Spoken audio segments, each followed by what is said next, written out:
il y a eu des militaires qui sont allés à la radio. Ceux qui ont lu le communiqué, conduit par le lieutenant Mantessa, c'était des militaires. Bon. Et il y avait des gens qui avaient barré la route au rond-point de la Patte d'Oie, avec des lance-roquettes, etc., etc. Donc, il y a eu un mouvement. Mais la nuit, on a attrapé des gens au régiment blindé en Pila. C'est là-bas où on a attrapé le capitaine Kimwalankaya. Il s'y serait rendu pour tenter d'aller prendre les engins blindés. Et il a été neutralisé. Excellence, pour des besoins d'histoire oui. et pour la compréhension de la conscience collective des Congolais, ce mouvement du 22 était-il un coup d'État? Qu'est-ce que c'était? Qu'est-ce que le pouvoir de l'époque reprochait à ce mouvement? Non, le pouvoir de l'époque a eu...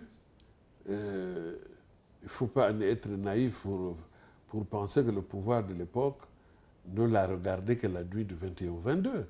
Non. Le pouvoir de l'époque a vu les fréquentations des uns et des autres. Le pouvoir de l'époque s'est appuyé sur les interventions que les gens faisaient dans les instances dirigeantes. Et ils ont conclu qu'il n'y a rien à faire. Ces gens-là, ils avaient un projet. Oui. Quelle que soit la forme qu'ils voulaient donner à ce mouvement, mais ils avaient un projet.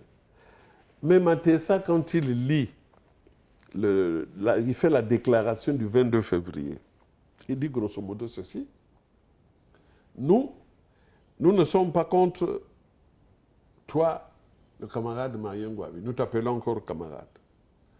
Mais nous estimons que, d'après nos informations, la droite qui vous entoure là a un projet.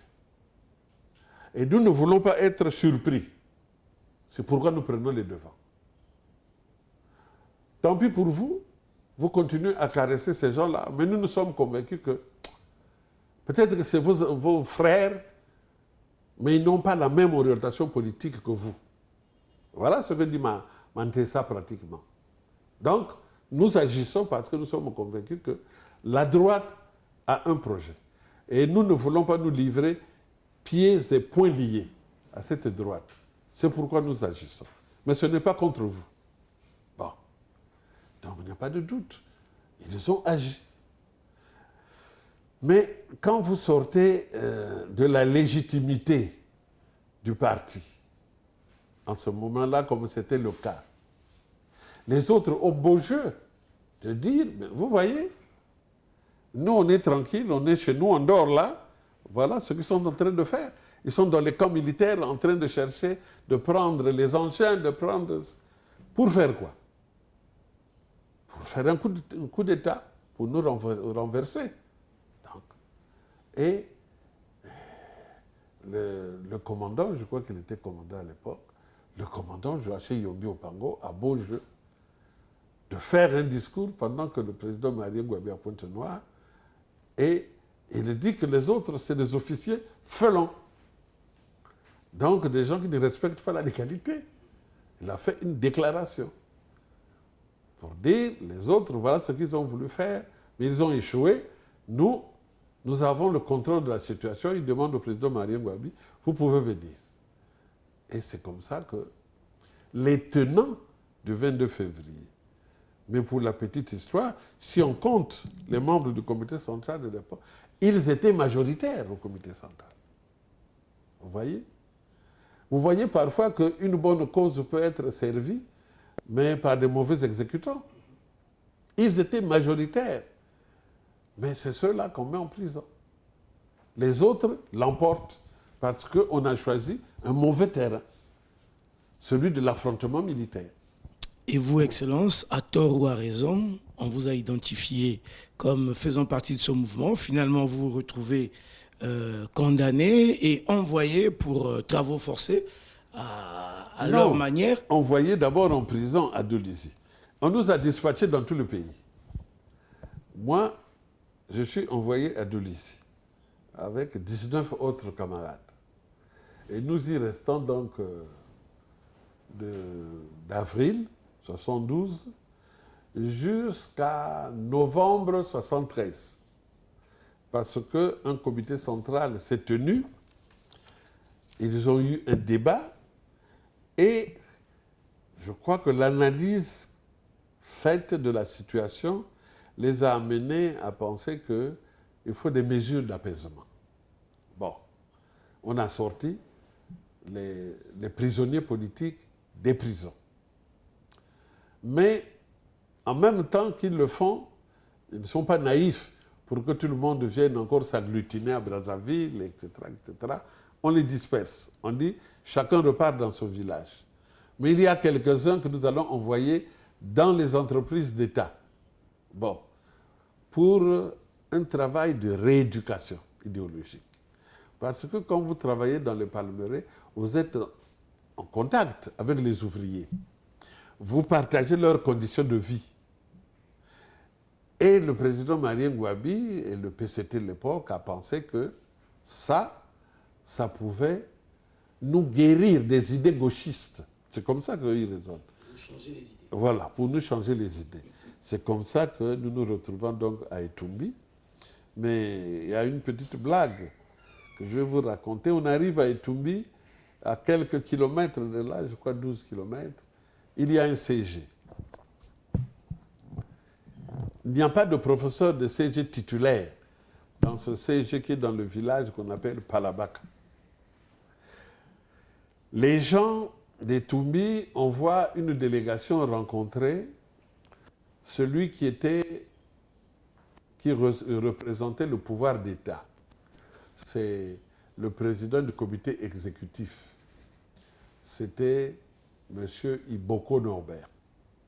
Ils vont le voir pour dire, bon, parmi les prisonniers que vous avez envoyés à Etumbi, il y a un professeur de CG titulaire dont le statut est celui de manœuvre agricole. Je ne vous l'ai pas dit. Indépendamment de votre statut d'avant. Là-bas, il n'y avait que deux statuts, manœuvre agricole ou chef d'équipe. Et les chefs d'équipe, il n'y en avait que 3, que je vous ai cités. Tous les autres, manœuvre agricole, ils devraient gagner l'équivalent de ce qu'on appelle SMIG. Mais là-bas, pour le secteur tertiaire, on appelle ça SMAG. Salaire minimum agricole garanti. Ça faisait exactement 9 545. Donc vous voyez l'intelligence de ceux qui ont pris la mesure. Au lieu de rester en prison pour que le pouvoir soit obligé encore de chercher de la nourriture et des médicaments pour vous, allez vous débrouiller. Au moins là, vous gagnez vous-même la nourriture, la sueur de votre front. Voilà. Et moi, les gars des Tumbi sont allés rencontrer M. Iboko Norbert pour lui dire, mais nous avons appris qu'il y a un professeur de CG titulaire. Donnez-lui les 9 545 que vous lui donnez, mais nous allons le convaincre pour qu'il aille enseigner nos enfants. Les gars ont dit pas question. Ils voulaient nous voir plutôt avec les pelles en train de travailler dans la palmeraie, en train de couper l'herbe et tout ça, tout ça. Vous voyez? Donc, ce n'était pas toujours avec de très bonnes intentions qu'on prenait ces mesures-là. Et comme ça, on est resté donc de 73 à 75. C'est comme ça, bon, Kodela, je le connaissais un peu avant à Mungali, puisque ce sont ses frères, pour parler comme les Africains, qui m'ont protégé au lycée. Il y a Mbizi, l'ancien directeur général de douane, qui était son petit frère, et il y a Bikikita, qui était son autre petit frère, qui étaient mes vétérans quand je rentre au lycée, qui m'ont protégé. Donc, c'est un monsieur que je connaissais bien. Il était infirmier diplômé d'État à l'époque. Quand il est passé secrétaire général des Affaires étrangères, je fréquentais encore ses frères, ses neveux et tout ça, tout ça. Lui, je le connaissais. Mais on s'est retrouvé à Itumbi. Alors, puisque vous citez quelques-uns des membres du M22, il y a des noms retentissants comme Diawara, Ikoko. Est-ce que ces gens-là faisaient partie du M22? Est-ce que vous les avez connus? Quelle relation avez-vous? Ah, c'est sûr.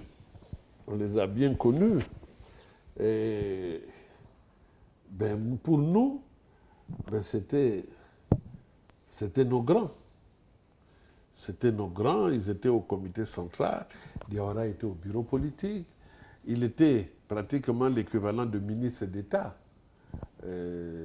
puisqu'il était ministre du développement, cumulativement avec ses fonctions de commissaire politique à l'armée, cumulativement avec ses fonctions militaires de commandant de compagnie au bataillon para. Vous voyez? Donc, c'est un monsieur qui était d'une certaine capacité d'organisation. Ça, je crois qu'on ne peut pas le nier. Et bien sûr, d'une grande culture. C'est lui qui nous a fait aimer les lectures.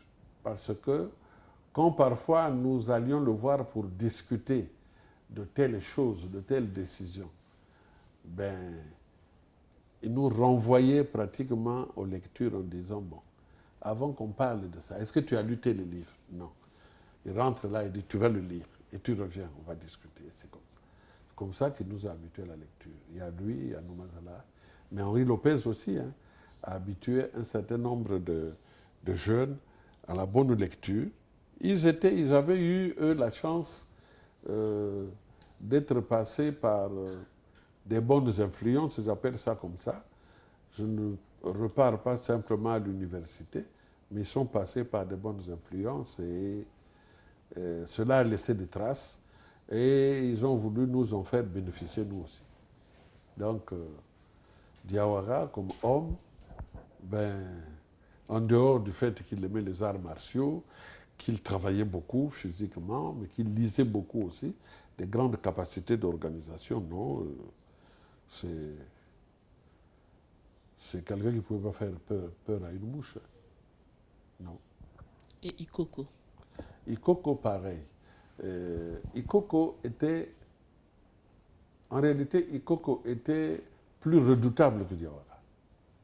Parce que Ikoko a fait ses études aux États-Unis. Les premières promotions qu'on a envoyées aux États-Unis pour enseigner l'anglais. Ikoko en faisait partie. Et là-bas, il a fait le karaté et il a fait le jujutsu. Donc, il a fait les arts martiaux de façon régulière. En réalité, on peut dire que c'est lui qui a déteint sur Diawara pour que Diawara assimile véritablement le karaté, les prises de jujutsu, de ceci, de cela, parce que lui, il était passé par un véritable centre de formation aux États-Unis. Tandis que Diawara, non, Diawara, il faisait la musculation et tout ça. C'est après